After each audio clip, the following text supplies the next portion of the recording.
Батлан хамгааллын салбарт 10 гаруй жил ажилласан залуу хас өнөөдөр мөрдөс төрмөг хийж галгалымтай бадраалаа.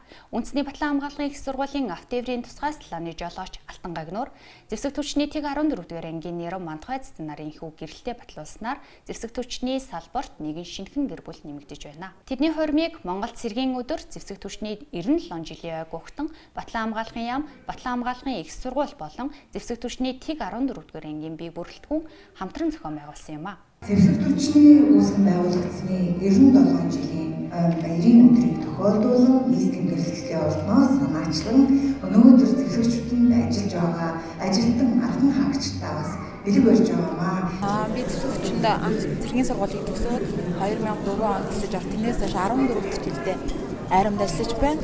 Тэгээд энэ сайхан бүтээрийн гал хамт батраад бүтээрийн хурим найраг хийсэн Батлан сургуулийн толон болон эмэгтэйчүүдийн зөвлөл мөн зэвсэгчдийн налга зэргийн өрөөнд инженерийн цэргийн хорооны тэг 14-р ангийнхаа хамт олондоо маш их баярлалаа танилцлаа гэж хэлье.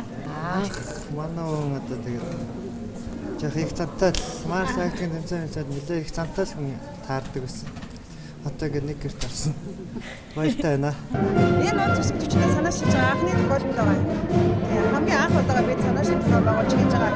Энэ хоёр маань хоёулаа цэргийн албан хаагчид мөрдсөөр чимсэн энэ олон сайхан хосуудыг бас ирээдүйд энэ гэрэл баслын ордонд гэрэлдээ батлуулна гэдэг нь би энэ үйл ажиллагаа цааш үргэлжлэнэ гэдэг итгэлтэй.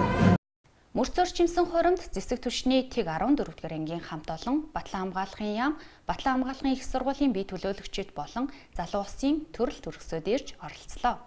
Энэ жил анх удаа зохион байгуулагдаж байгаа мөрдөс хорим цаашид уламжлал болон үргэлжлэнэ гэдгийг зохион байгуулагчид хэлж байна.